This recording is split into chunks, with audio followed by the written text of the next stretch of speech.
If you do it over there, they'll all head over here. Yeah, I forgot about that. Yeah. I don't know if that's quite the win we're looking for. Like, it's a tinderbox. I mean, this is similar to the Epping. You had an Epping situation there. This Somali 17-year-old viciously, brutally attacked a Ukrainian boy. Well, it's almost like we can't catch a breath here, Nick. I mean, this is it's a roller coaster now of horror. Hi, everybody, and welcome back to Nick Talks. This episode's amazing, and returning guest is Derek Domino, all the way from the Emerald Isle. How you doing, Derek? Very good, Nick, and thanks again, as always, for having me on. Always a pleasure, a delight to talk to you and your viewers. I feel exactly the same. I enjoy talking to me as well. And we're off. And we're off. There we go. It's the only laugh we're going to get in this episode. It is, unfortunately. Everything we're going to talk about is no, we won't be able to laugh at it at all because it just really isn't funny. And it's basically the destruction of islands through mass violence. I've seen two stories this week. So the first story in Ireland is stabbing at a migrant hotel. One migrant stabbing another migrant. It's as if you're importing, just like the UK, it's as if you're importing the scum of the world into your home, into your country. And then the politicians are going, nothing to do with me, that they're killing each other and also killing you. What's going on there? Well, first of all, yes, Nick, this was an absolutely shocking, and it's, in Ireland today, in the state we are in, it's getting more difficult to shock ordinary people because this stuff is just, it seems endless. It's on the news every day, but this was particularly shocking because it was supposedly two underage boys, as they called them here. Now, this is you're going to have to caveat this. The alleged perpetrator was a Somali 17-year-old, as they say. Now, you and I both know there's a lot of skullduggery goes on with supposed children arriving into countries, your country and mine, posing as children who are absolutely not. Now, we don't check them or vet them. So according to the powers that be, this Somali 17-year-old viciously, brutally attacked a Ukrainian boy, same age, and he was only in the country, I think, 3 or 4 days, Nick. He'd literally just arrived here. And I don't know what this argument was about, but the Somali boy, went at him with a knife and stabbed him over 100 times, Nick. Brutally. I could tell you I could tell you the details, and I'll tell you later if you want, but I couldn't tell you on here because it was of such a brutal fashion that it's really difficult for a sane person to even fathom how somebody could be that evil. Anyway, so they weren't in an iPass hotel. I'll tell you, the arrangement that they had was, of course, as you know, similar to the UK, Irish government are renting out hotels, guest houses, B&Bs, everything they can get their hands on. But even that's not enough. So what they're doing on top of all that, because the thing is just a tsunami at this stage of immigrants flooding in, they're essentially renting out apartments, Airbnbs, literally anything, telephone boxes, anything at all they can get their hands on. They're so desperate. And they're, as usual, kicking this to the private sector because they themselves have no facilities for this thing because we never needed them before. So they're kicking it all to the private sector, throwing a load of money at it.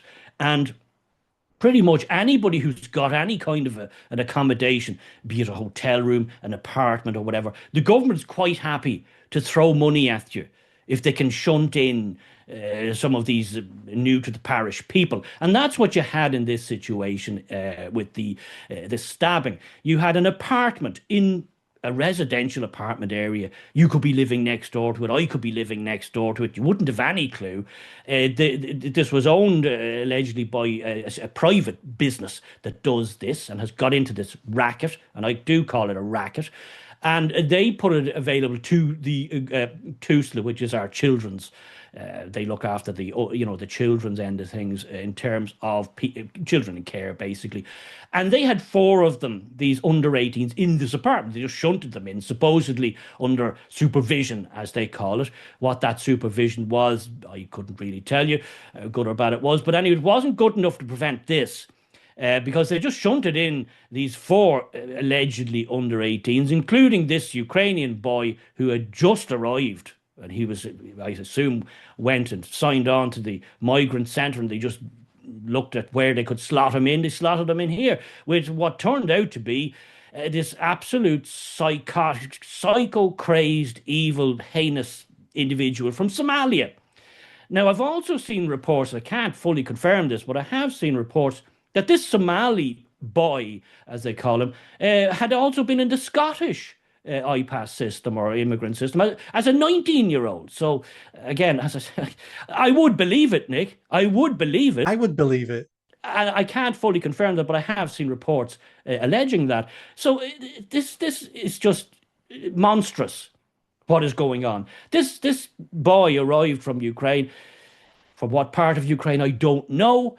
And he was literally shunted in beside this other person who then viciously, and it's just shocked us. The level of pure brutality in that crime, Nick, is staggering. Is staggering. Over 100 stab wounds, Nick. And I could tell you where the stab wounds were, and it's just beyond shocking. So that's Ireland. That's Ireland today. That happened just a few days ago. And already, it's, as you know, we've moved on to other things already. Yeah. Yeah, because it's so common. Now, your country is that dangerous, same as the UK, same as parts of America, that Ukrainians who are actually fleeing war, because they're in war against Russia, I don't think we should accept Ukrainians. The Ukraine is big enough for them to stay in their own country somewhere else. So I'm not accepting Ukrainians, but that's not for this discussion. But they are actually fleeing a war. And we've got one coming to your country being stabbed 100 times. We had that pretty little blonde girl in America sat on a train being stabbed in the neck and murdered. So we've got to a stage where Western countries are more dangerous than living in war-torn Ukraine fighting a former world power, the Russians. That's how bad our countries have become. Well, that's true, and it's the reason, as you would well know, Nick, and I'm sure your viewers knows, our leadership. Our leadership is absolutely absent. We have the wrong people in those positions. There's nobody with a backbone. There's nobody with a spine. There's nobody with an absolute moral, an unshakable moral code that can see this is wrong. This is just wrong. And it needs to stop. And the only question on their lips should be, how can we get this to stop, and how quickly can we get this to stop? And it isn't. It isn't, because what we have in our political system is a load of box checkers, box tickers. You're kind of mid civil servant. There's nothing against civil servants, but you know this kind of punch in, punch out mentality. It push everything off to the next day or to somebody else. No accountability. They don't want to know about difficult problems. They're enthralled to the EU and the European Court of Human Rights and all these organisations that really are tying us up in absolute knots. When our politicians, a proper politician with a bit of common sense and backbone to go with it, would just say, listen, all these things are not working for us. In fact, they're hampering us, they're hamstringing us, they're causing us harm, they're causing our people harm. So why don't we just postpone them? Why don't we just put them on hold for the moment till we can figure out what we're going to do? We won't necessarily leave them, but why don't we just put them on ice temporarily? Now, that temporarily could be 50 years, in my view, and then we'll just get on with solving the problems on the ground. But they won't do that, Nick, and that's the people we need. We need people like that. Now, I know over there, at least you've got some glimmer of hope, and it's a glimmer. Nigel Farage, he's saying a lot of things that are very interesting and certainly make a lot of sense. Well, the proof is, if you get in, can you do them? Will you do them? Or will you just get bogged down and buried in this inertia, in this swamp? You know, these organizations, including the NGOs, who are a big part of the problem, they just kind of bog them down. We need somebody who can't be bogged down. That's what we need. No, absolutely. We have got a glimmer of light in the UK at the moment. Reform UK are doing well. I'm not supporting Reform UK, but they are doing well and they're saying some good things. But what's really changed in this country now is the people. The people have had enough. And when I say the people, who I really mean is the English. The English are beginning to find their voice. And what's changed the English and made them speak up and made them change is they realise this is now affecting their children. That's why we've got protests outside migrant hotels. That's why we're raising flags everywhere. That's why some of the political parties now are talking about mass deportation. Even Reform UK 6 months ago was saying deportations were impossible. Today, because of the public mood, they're saying they're going to do it. Same with the Tories. They're talking about 150 deportations every year. So things are changing because it started affecting our children. Now, the second story I want to talk to you today is one that seemed to pop on my feed yesterday. This is an horrendous story, and maybe this could be the catalyst to get the Irish people slightly more angry than they are today. 10-year-old, allegedly 10-year-old girl in the grounds of a hotel raped by an illegal immigrant. What's the story there? Yeah, well, as I said, just hot on the heels of this incident with the Somali and the Ukrainian boys, well, it's almost like we can't catch a breath here, Nick. I mean, this is just, it's a roller coaster now of horror.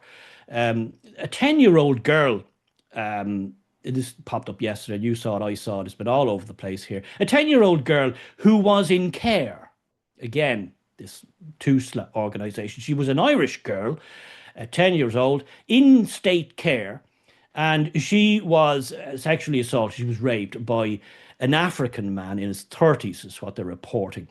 An African man who had been in Ireland about 6 years. He had been refused last year. He was finally refused his claim of asylum because obviously, as in the vast majority of cases, it was completely bogus. And he'd been served a deportation order physically in March of this year.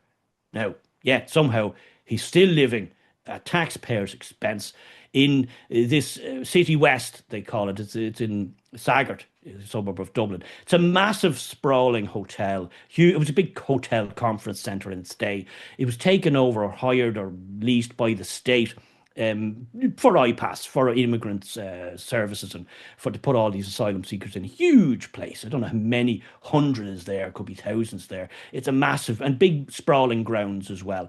And so this guy was still living there, having been, refused his claim, having been served a deportation. Nothing was done, and he could have been there for who knows how long more.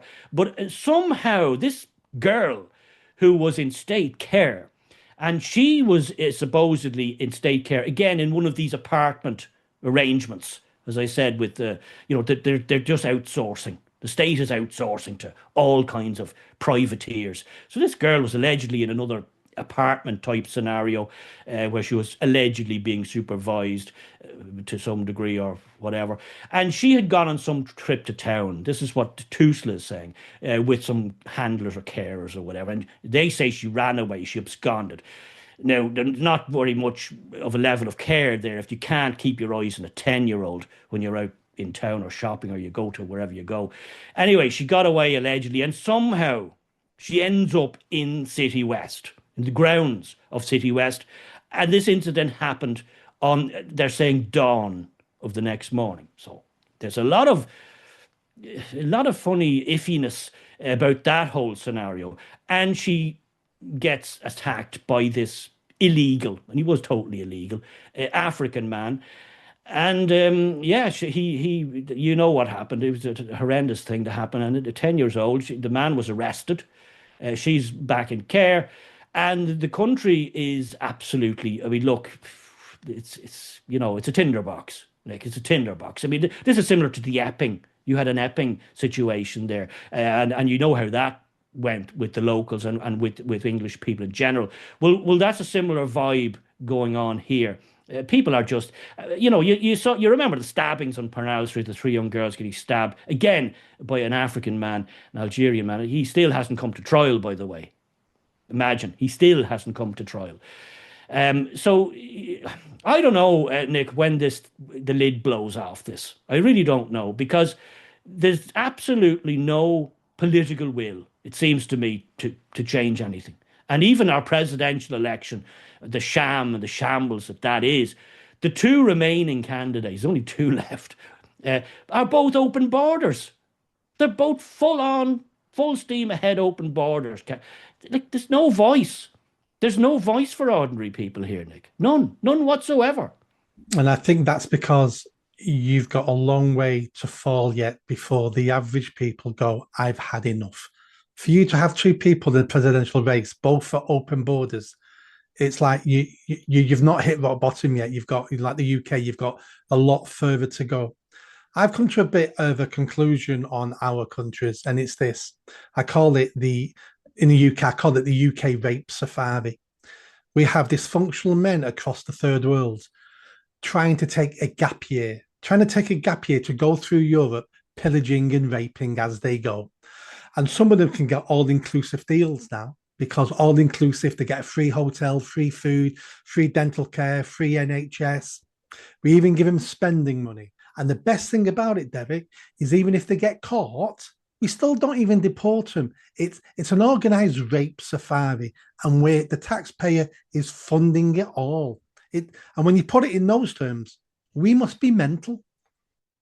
Absolutely. And there's a lot of disquiet as well about around that situation with the 10-year-old girl. The questions are being rightfully asked now. Is there some shades of the grooming scandal that you had, the absolute abomination over there, the grooming scandal that for so long was kept a lid on? Why was a 10-year-old girl in care? How'd she end up there? Why did she end up there in one of the biggest migrant centres in the whole country? I mean, just doesn't, the pieces don't fit together. There's a lot of people asking, are there things going on in the care business? And it is now a business, a private business, because the state has no facilities really. So is there a situation that young, vulnerable girls are being abused, are being trafficked, are being preyed upon in these circumstances? And if so, is it being covered up? Is anybody looking into it? And will this spark an inquiry? Because there has been rumours over the last few years, Nick, especially when a lot was coming out about your grooming. It's actually rape gangs, not grooming. It's not grooming is for horses. No, it was rape gangs essentially, and the vast majority, as we know, were Muslim Pakistani origin. This is what it is. You can't, facts are the facts. Now, there's a lot of people wondering here: have we got a similar thing going on here that the state is again trying desperately to keep a lid on? I don't know, but it's very disquieting how a 10-year-old girl, supposedly in state care, ends up in the last place a 10-year-old girl should end up, with all of these unvetted illegal migrants in a migrant centre or the grounds of a migrant centre at dawn. At dawn. What's going on there? I'd love to know, and I hope they get to the bottom of it, but it's very disquieting, to say the least. Well, I can guarantee you this. If you've got a problem with third world migrants who predominantly are from Islamic countries, then you have a grooming rape gang problem in your country. It may be tiny at the moment compared to the UK, because don't forget, it took us 50 years. This was going on for 50 years in the UK. You have got that problem. Most Western countries have this problem. They just don't know they've got it. I mean, there's been cases in Australia of grooming gangs. They seem to have got a grip on it much better than we did. It's a cultural thing, just like some of your immigrants are eating curries, aren't they? Because that's what they did at home. Some of them will be chewing chat, those leaves in Somalia. They'll be doing that in Ireland because it's cultural. They will be raping children because it's cultural.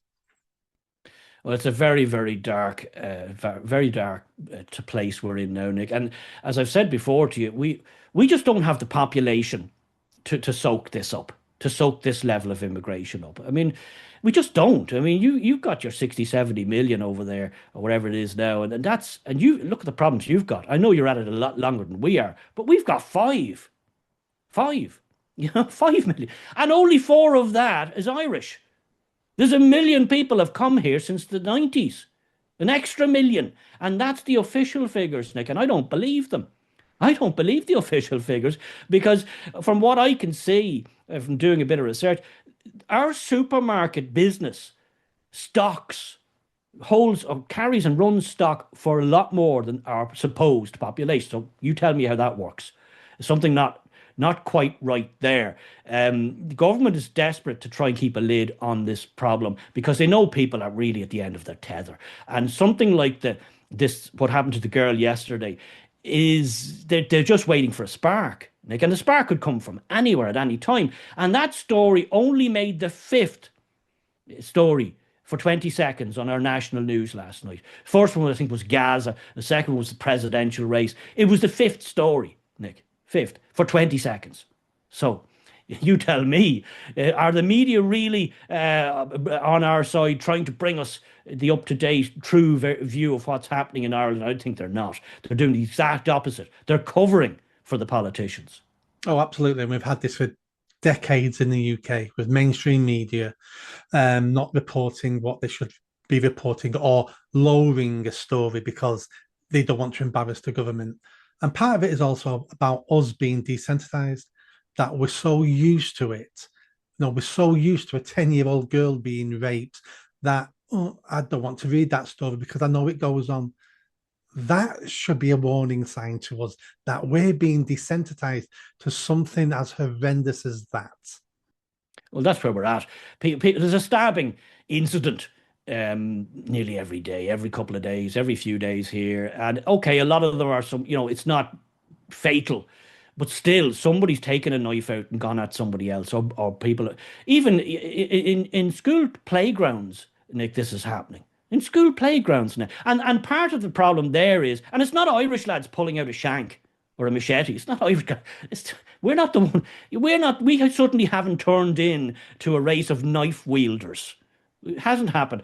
What they're doing is, again, part of this complete abdication of checks and balances. They're taking a lot of these so-called children who present, and I've done videos on this myself where I've showed some of the pictures of supposed 16-year-olds. They look about 35. To any sane, logical person. They're putting them in secondary schools here with secondary school children. And they're from Afghanistan or some of the far-flung, very dangerous parts of the world, Somalia, failed states, essentially, where there's no rule of law and there's no societal norms. And if you have a bit of a beef with somebody, you just pull out a knife or whatever you're carrying and you go at it. And now they're in schoolyards now with actual children. And schoolyards are schoolyards. You're going to constantly have Barneys with somebody or other about different things or whatever. I want your sandwich. Give it to me. No, and out comes a knife, and off we go. And as you say, we're becoming desensitized to this because the public is saying, "Oh, another stabbing, another stabbing," and it reminds me a bit of back in the '70s when I was a kid, the troubles in the north. I mean, that was just it was just all the time on every news bulletin, on radio, TV, another bombing, a car bomb, this, that, somebody being shot, petrol bombs. I remember that being part of the fabric of my growing up.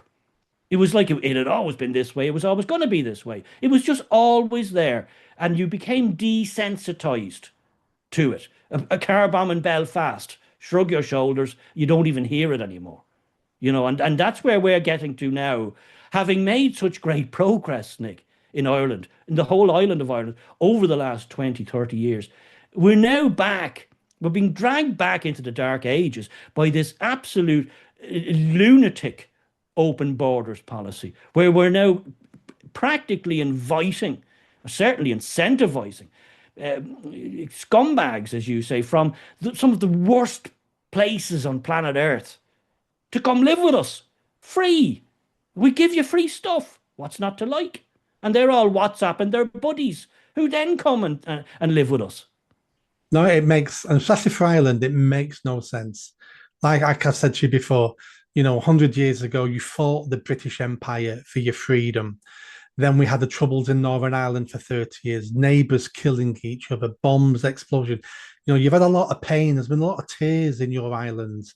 And suddenly your leaders decide we're going to give it all away to the third world. It's like, I don't know how you got there. I don't know how you went through what you went through and then decided we're going to give it all away to the third world. Some people in your country, in my country, really are mental. I don't know how this ends, Nick. I really don't know. There's absolutely no political will. None. None. All of the parties in Parliament are for this, for the continuation of this.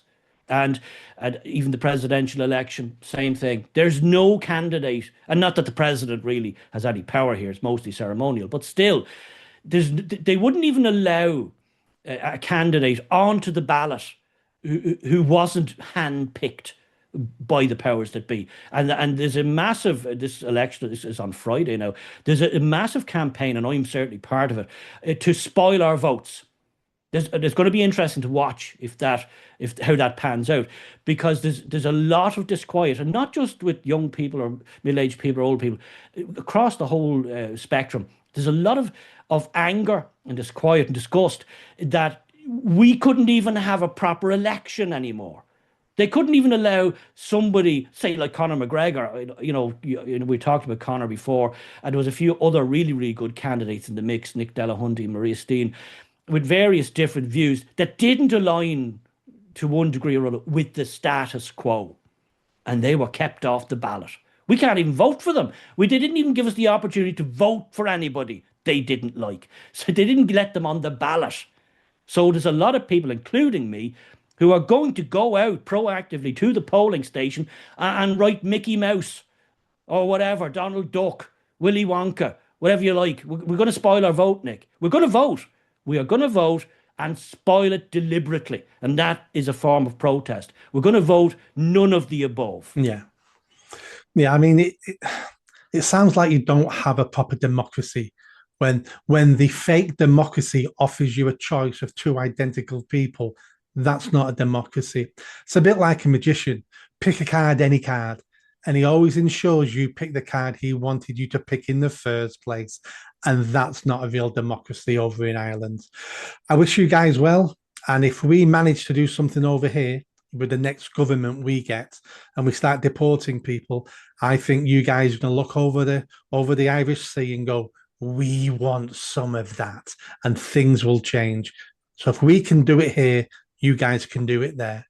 Unfortunately, Nick, if you do it over there, they'll all head over here. Yeah, I forgot about that. Yeah. I don't know if that's quite the win we're looking for, but I do wish you well on that path. And I would like to think that at some point, what we need somebody to come up through the mix, a charismatic leader, to turn this whole thing on its head. And I don't know. That's a big ask. It's a big ask, but I'd love for that to happen, because it's a very closed shop here, Nick. It's not a democracy. No, it'd be under no illusion. This is not a democracy anymore. It's something, but it's not a democracy. So again, I wish you well. You and you're good fighting the good fight there for sanity, and let's just hope it doesn't all just blow back on us here. Let's hope we all win. No, and that's what I want. I want us all to win. Derek, thank you so much for coming back on the show. And we'll do this again soon. Been an absolute pleasure, Nick. Anytime. Thank you.